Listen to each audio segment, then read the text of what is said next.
Salut à tous et à toutes, j'espère que vous allez bien par la grâce de Dieu. Alors aujourd'hui on se retrouve pour un nouvel épisode de Bienvenue chez Zoé qui s'intitule Le pouvoir de ma bouche, je peux dire ce que je veux. Jingle. Can you help me to pick up my cross daily? Cause I wanna be worthy but ain't feeling it lately. Alors j'espère que vous allez bien, ça fait un petit moment qu'on s'est pas vu, une semaine, bon ça va. J'espère que vous passez de bonnes vacances, que tout va bien par la grâce de Dieu. J'espère aussi que la petite série sur l'amour, là, les 2 épisodes sur l'amour, vous ont édifié, vous ont béni, parce que même moi, le canal par lequel Dieu est passé pour vous parler, j'ai fortement été béni, j'ai fortement été édifié. Comme quoi les podcasts que je fais, c'est pas juste pour vous, mais c'est aussi pour moi. Dieu me parle aussi à travers me convainc de vous dire, il me parle aussi par cela, et j'en suis ravie, j'en suis fière, et que la gloire continue à revenir à Dieu en fait, c'est ça. Alors aujourd'hui on se retrouve pour un nouvel épisode qui s'intitule Le pouvoir de ma bouche, je peux dire ce que je veux, je peux parler comme je veux. Alors on va commencer par, comme d'hab, je pense que vous connaissez, vous commencez à connaître, on définit tout. On veut savoir ce que veut dire ceci, ce que veut dire cela. Comme ça, on part sur une base de connaissances. On part sur une base de connaissances. La connaissance n'est pas mauvaise, au contraire, la Bible dit que mon peuple périt par manque de connaissances. Il est important pour nous, en tant qu'enfants de Dieu, en tant que chrétiens, d'avoir des connaissances pour pouvoir les agrandir avec la parole de Dieu, les compléter avec la parole de Dieu. Amen, amen. Alors on va se focaliser sur la bouche, une partie du corps que tout le monde connaît, que tout le monde voit, qui est visible et que tout le monde utilise, que j'utilise moi-même en ce moment pour vous parler. Alors qu'est-ce que la bouche? La bouche est définie comme ce qui permet la respiration et la phonation. Autrement dit, c'est l'ensemble des phénomènes qui concourent à la production de la voix et du langage. Encore autrement dit, parler. Donc en gros, la bouche, c'est ce qui nous sert c'est le moyen qui nous permet de parler, de s'exprimer, de respirer aussi, de pouvoir s'exprimer envers les autres, de pouvoir communiquer. Du moins, la bouche est un des moyens qui nous permet de communiquer entre nous. Ben là, je communique avec ma bouche. Enfin, Dieu vous parle à travers ma bouche. Amen. Amen. Et après, j'aimerais bien qu'on regarde la définition de proclamer et de déclarer. Qu'est-ce qu'une proclamation? Qu'est-ce qu'une déclaration? Alors, ce sont des affirmations orales par lesquelles on déclare l'existence d'un fait ou d'une situation. Autrement dit, c'est quelque chose que tu dis qui va affirmer, qui va créer, qui va apporter à l'existence un fait ou une situation. On a tous déjà proclamé ça, inconsciemment ou consciemment. Non, moi dans 10 ans, je serai riche. Eh bien, c'est une déclaration, c'est une proclamation. Tu proclames sur ta vie que dans 10 ans, tu seras riche. Quand on dit, ouais, moi, dans 5 ans, je serai marié, tu proclames sur ta vie que dans 5 ans, tu seras marié. C'est quelque chose que tu amènes à l'existence. C'est un fait, c'est une situation de ta vie que tu amènes à l'existence par la proclamation que tu fais via ta bouche. Amen. Amen. Alors déjà, juste là, comme je vous l'ai dit, on peut voir que la bouche, la langue ont le pouvoir de déclarer l'existence des choses. Comme je vous l'ai dit, c'est un pouvoir aussi qui nous a été donné. Et ouais, c'est un pouvoir qui nous a été donné. On est tous au courant que Dieu a créé les cieux et la terre, toi, moi, les animaux, la nature, etc. à travers la parole. Psaume chapitre 33, verset 6 nous le dit. Les cieux ont été faits par la parole de l'Éternel. Amen. Amen. Donc, la parole peut créer, la bouche a un pouvoir créateur. Et d'office, en étant à l'image de Dieu, notre bouche aussi a ce pouvoir. Autant la bouche de Dieu a un pouvoir créateur, la langue de Dieu a un pouvoir créateur, autant nous aussi, étant créés à son image, étant ses enfants, étant son épouse, nous avons aussi un pouvoir créateur. Comme je vous l'ai dit, lorsque vous dites dans 10 ans je serai riche, dans 10 ans tu seras riche, tu le proclames de ta bouche, tu l'affirmes de ta bouche, tu le déclares de ta bouche. Dans 10 ans tu seras riche. Et il suffit que tu rajoutes de la foi à cette proclamation, de la foi à cette déclaration, et tu verras cela s'accomplir. Autant quand on dit dans 5 ans je serai marié, ma soeur, mon frère, dans 5 ans tu seras marié. Donc tout ce qu'on proclame et qu'on va arriver n'est pas un hasard. Attention, avec Dieu il n'y a pas de hasard. Déjà, avec Dieu il n'y a pas de hasard. Avec Dieu tout est planifié, tout est carré. C'est nous, on dit ouais, oh, comme par hasard j'avais dit ça, j'ai vu. C'est pas comme par hasard, tu as dit ça, tu vas le voir, point. Tu as dit ça, tu as une ferme assurance en ce que tu as dit, en ce que tu as proclamé, tu verras ces choses-là s'accomplir dans ta vie, tu verras ces choses-là venir à toi. Et pour appuyer ce que je viens de dire, j'aimerais qu'on regarde le verset de Matthieu 18, 18 qui nous dit: je vous le dis en vérité, Quand Jésus dit je vous le dis en vérité, c'est que c'est sérieux. Ma mère, elle aime bien dire ça. Ma mère, elle aime bien dire. Quand Jésus dit je vous le dis en vérité, c'est que l'affaire est sérieuse. Et oui, là, l'affaire est sérieuse. Tout ce que vous lirez sur la terre sera lié dans les cieux. Et tout ce que vous délierez sur la terre sera délié dans les cieux. La parole du Seigneur. Moi, j'aime bien même la version qui dit tout ce que vous lirez sur la terre sera lié aux yeux de Dieu. Et tout ce que vous délierez sur la terre sera délié aux yeux de Dieu. Autrement dit, notre bouche a le pouvoir de rendre impossible d'autoriser des choses aux yeux de Dieu. Comme elle a le pouvoir de détruire et de créer, notre bouche a le pouvoir de rendre possible d'autoriser des choses aux yeux de Dieu. Ce n'est pas seulement notre parole qui s'attache à cette terre. Non, c'est notre parole qui bloque ou débloque des choses aux yeux de Dieu. Donc des fois, il y a des choses qui nécessitent pas des prières de 4 heures. Je n'en disconviens pas. Il faut avoir une vie de prière intense. Amen, amen. Mais par les proclamations que tu fais, tu délies ou tu lis des choses dans le monde spirituel. Toi, tu dis, ouais, c'est pour ça moi je suis désolée, hein, mais les trucs de dire je suis morte de rire, je dis plus. Avant, je disais parce que, voilà. Mais depuis que ça me dérange. J'ai plus la conviction de dire je suis morte de rire. Si je suis vraiment morte de rire, entre guillemets, je dis que je suis pétée de rire. Mais ne dis pas que je suis morte de rire. Parce que c'est une proclamation que tu fais. Ça peut paraître un whippinage extrême, être TTS, mais je préfère être TTS dans ce que je dis que de dire pour dire. Demain, quand ça va me laisser, ça va me louper, j'aurai que mes yeux pour pleurer. Amen. Donc, ce que l'on dit, lit ou délie, bloque ou débloque, crée ou détruit des choses aux yeux de Dieu. Donc, quand vous proclamez la mort, l'échec, des stupidités entre guillemets sur vos vies, vous verrez ces choses-là aussi. Et après, vous serez les premiers à dire « Oh, comment ça se fait? Moi, tous les domaines de ma vie, j'avance pas. » Mais quand tu dis « Ouais, de toute façon, je m'en fous, je réussis jamais. » Comment tu veux réussir si toi-même tu dis « Je m'en fous, je réussis jamais. » Non, il faut que tu proclames de ta bouche, même si ce que tes yeux voient, que tu vas réussir. Que tu es excellent, que tu es intelligent, que tu es beau, que tu es belle. Tu le proclames de ta bouche. Et c'est pour ça que je nous demande à tous de savoir comment utiliser ce pouvoir, soit en proclamant la vie, en liant de bonnes choses, proclamant de bonnes choses, en créant la vie, ou soit en proclamant la mort, liant de mauvaises choses, créant la mort autour de nous. Je vous prie, mes frères, mes sœurs, apprenez à utiliser ce pouvoir-là, apprenez à parler, réfléchissez avant de parler. Quand on dit, ouais, tournez cette fois sa langue dans sa bouche avant de parler, c'est pas des blagues, hein. C'est pas des blagues. C'est pas des blagues. Comme je vous l'ai dit, Proverbe 18, 21. D'ailleurs, j'espère que depuis le début, là, j'ai donné déjà 3 références bibliques qui sont Psaume 33, 6, Matthieu 18, 18, et là, la troisième, Proverbe 18, 21. J'espère que tu as ta Bible à côté, hein. J'espère que tu as ta Bible à côté. Parce que je ne l'ai pas encore dit. Comme je dis, je lui fais confiance. Il ou elle a sa Bible à côté. Donc j'espère que tu as ta Bible à côté pour lire les références là, de lire de tes yeux. Amen. Ouais, donc je vous disais, à toi de choisir comment tu utilises ce pouvoir-là. À toi de choisir comment tu veux manifester des choses dans ta vie. Tu veux proclamer. Qu'est-ce que tu veux proclamer sur ta vie? Qu'est-ce que tu veux proclamer sur la vie de tes frères et sœurs? Qu'est-ce que tu veux proclamer sur la vie de ton entourage? Et c'est pour ça, moi, vos délires là, des surnoms, ma vie, mon oxygène, mon tout. En fait, est-ce que vous vous rendez compte? Non, mais parce que, est-ce que vous vous rendez compte? Moi, je dis la vérité, hein, j'ai jamais été convaincue d'appeler quelqu'un ma vie. Même mon mari, je l'appellerais pas ma vie. Ma vie de quoi?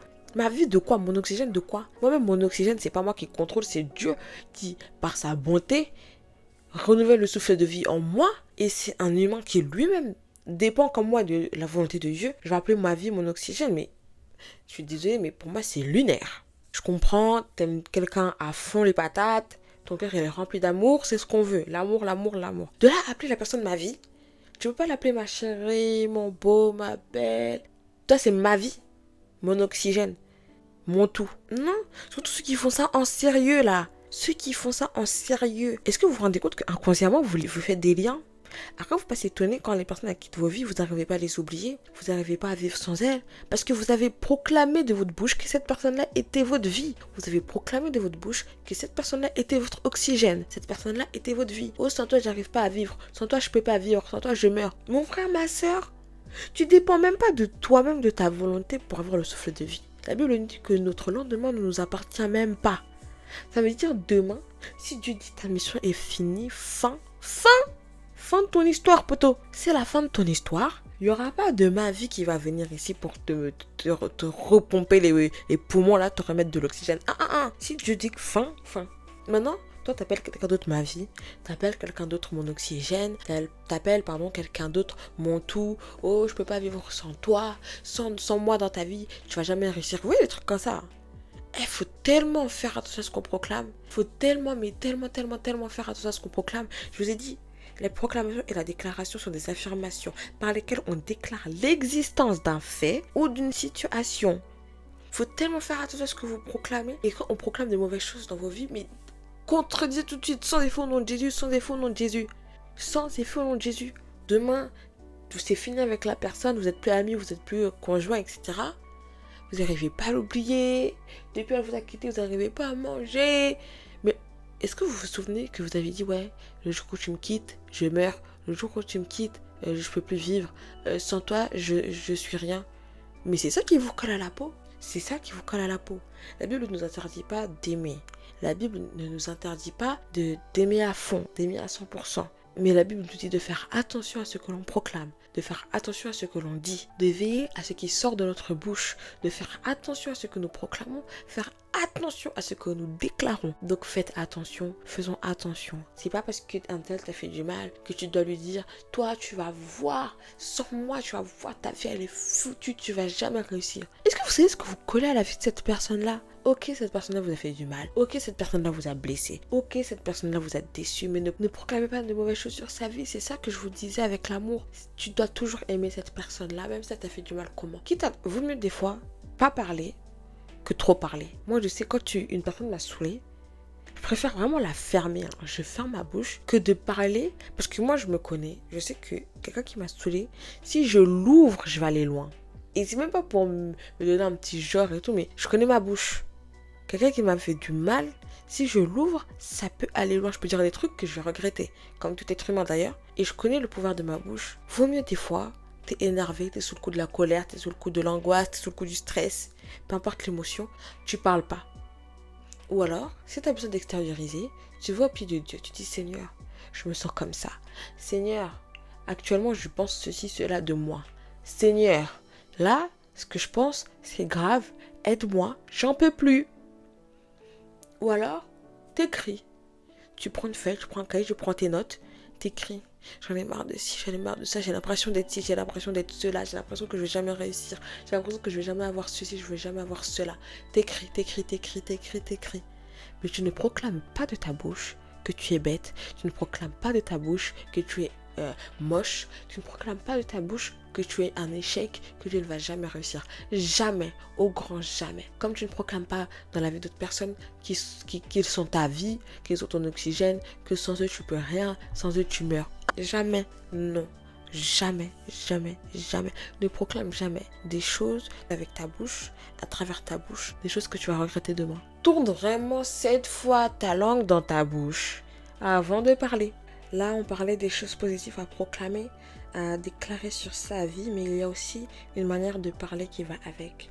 Parce que certes, tu ne proclames pas de mauvaises choses de ta bouche, mais lorsque ta bouche est remplie de gros mots, de vulgarité et insultes, du fait que ton cœur est rempli de ces choses, ce qui sortira de ta bouche sera en accord avec ces choses.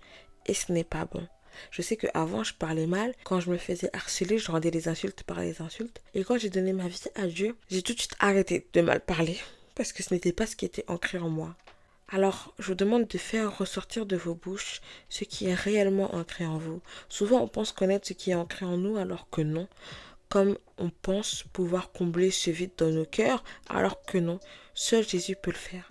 Voilà pourquoi Jésus nous dit que ce qui sort de la bouche d'un homme vient du cœur et détermine si la personne est souillée et impure ou non. Matthieu chapitre 15, verset 11. Toujours en espérant que tu as ta Bible à côté de toi. Et lorsque Jésus nous dit cela, on ne fait pas souvent attention, mais ce qui sort de ta bouche, c'est ce qu'il y a dans ton cœur. La Bible nous dit aussi c'est par l'abondance du cœur que la bouche parle. Donc autant tu dois veiller à l'état de ta bouche, mais tu dois aussi veiller à l'état de ton cœur. Si ton cœur est rempli de haine, ce qui en sortira de ta bouche sera de la haine. Si ton cœur est rempli d'amour, ce qui en sortira de ta bouche sera rempli d'amour. Veille autant à l'état de ta bouche qu'à l'état de ton cœur. Et j'aime une phrase qui dit « On est maître de ce que l'on fait et esclave de ce que l'on dit. » On est maître de ce que l'on fait et esclave de ce que l'on dit. Pour dire, que ce que l'on fait, ce que l'on dit, c'est deux choses différentes. Pour dire que ce que l'on dit a une puissance, est gravé à nos vies et nous colle à la peau.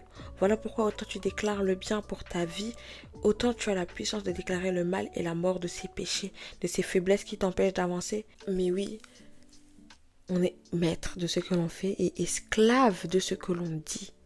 Lorsque tu proclames quelque chose, inconsciemment ou consciemment, tu te rends esclave de cette chose-là. Tu te rends esclave de cette proclamation-là, car elle finira tôt ou tard par s'accomplir. Amen. Ce que tu veux voir dans ta vie, proclame-le. Et carrément, les choses que l'on proclame comme ça, à tout va, ont une puissance différente de celle que l'on dit dans la prière. Comme je vais donner l'exemple de « je suis mort »,« je suis pauvre ». Et ça a toute sa puissance. Parce que quand tu es là, tu vois ta situation financière, tu dis... Parce que quand tu es là, tu vois ta situation financière, tu dis « purée, je suis pauvre ». Et quand tu es dans la présence de Dieu, tu dis non, l'argent appartient à mon Père, donc moi aussi ça m'appartient, je suis riche Seigneur. Tu vois pas que ça fait deux propos que tu as collés à ta vie par une proclamation, une déclaration, qui sont complètement opposés. De l'autre côté, tu as proclamé que tu étais pauvre ce matin, et ce soir tu vas dans un temps de prière, tu proclames que tu es riche. Deux propos complètement opposés, avec chacun sa puissance et chacun collé à ta vie. Donc, il faut faire hyper attention à ce que tu proclames, car tu te rends esclave de ce que tu dis. Amen. Vérifiez, veillez à l'état de votre cœur, à l'état de votre bouche, pour ce qui sort de votre cœur, pour que l'abondance de votre cœur ne soit pas la haine, ne résulte pas à la colère, ne résulte pas au fait d'être envieux, mais résulte à l'amour, résulte à la volonté de Dieu, résulte au fait que vous voulez tuer ce péché, tuer ces mauvais désirs, tuer ces mauvaises choses et élever la gloire de Dieu dans votre vie et élever les promesses de Dieu dans votre vie, être la personne riche spirituellement, physiquement, psychologiquement, que vous voulez être, que Dieu veut que vous soyez, être cette personne et qui excelle partout, qui est excellente partout. Amen. Amen. Donc n'oubliez pas, c'est de l'abondance du cœur que la bouche parle. La bouche est le résultat de ce qu'il y a dans votre cœur. Donc veillez autant à l'un qu'à l'autre. Amen. J'espère que ça vous a plu. Moi, ça m'a plu de revenir. Et vous m'avez manqué, hein, les Zoé. Et les Zoé, vous m'avez manqué. Vous m'avez trop manqué. Trop manqué. J'espère vraiment que vos vacances, ça se passe bien. Par la grâce de Dieu. Que ce message vous a fait du bien. Vous a touché. Nous, on est là, la famille. Je vous aime fort. N'hésitez pas à m'envoyer vos messages, vos questions sur le Instagram de Bienvenue chez Zoé. Qui est Bienvenue chez Zoé. Et même en commentaire sur YouTube, n'hésitez pas, je réponds à tous vos commentaires, ou même sur le TikTok de Bienvenue chez Zoé. Et j'espère que vous avez suivi le challenge TikTok. Tout le mois d'août, il y a un TikTok, chaque jour du mois d'août, il y a un TikTok qui est posté, donc 31 sur 31, 31 jours, 31 TikTok. Et j'espère que vous êtes à l'affût. Amen. Allez vous abonner, allez massivement vous abonner, allez liker, allez soutenir Bienvenue chez Zoé sur tous ces réseaux sociaux, YouTube, TikTok et Instagram. Et j'espère que ça vous a fait du bien, que ça vous a touché. Je clôturerai ce moment. Seigneur, je te dis merci pour ce moment. Merci pour la vie de cette personne qui m'a écouté. Bénis ses oreilles qui ont prêté attention à ta parole à travers moi. Bénis-moi, Seigneur, à qui tu as parlé en parlant à ton peuple. Seigneur, que nos bouches soient le temple du Saint-Esprit, qu'à travers nos bouches, le Saint-Esprit puisse parler aux autres, qu'à travers nos bouches, Seigneur, l'état de notre cœur puisse, Seigneur, être... Qu'à travers nos bouches, tu puisses parler à tes enfants, qu'à travers nos bouches et les proclamations qui y sont faites, que ta gloire soit élevée. Seigneur, toi qui résides dans nos cœurs, que du fait que tu résides dans nos cœurs, le fruit de nos bouches, les proclamations de nos bouches sont en accord avec le fait que tu as fait de nous le temple du Saint-Esprit, que nous sommes le temple du Saint-Esprit, que la haine et la colère, l'envie soient loin de nous, mais que nos cœurs soient remplis d'amour, de paix, de joie, d'excellence, de ferme assurance en tes promesses, pour que les proclamations qui sortent de nos bouches soient en accord avec ceci. Je déclare sur la vie de chacun d'entre nous la paix, la joie. Continue à nous faire du bien, que nous puissions nous retrouver mercredi prochain en vie et en bonne santé, au nom de Jésus-Christ de Nazareth. Amen. Je suis trop contente de vous retrouver. Je suis trop contente. Et j'espère que vous avez du bien, que vous avez compris qu'on ne dit pas ce qu'on veut, mais on dit ce que l'on veut voir. Amen. Amen. On ne dit pas tout sous le coup de l'émotion, on ne dit pas tout sous le coup de la colère. Amen. Amen. C'est compris, c'est clair. Même pour moi, ça m'a fait une petite piqûre de rappel là-dedans.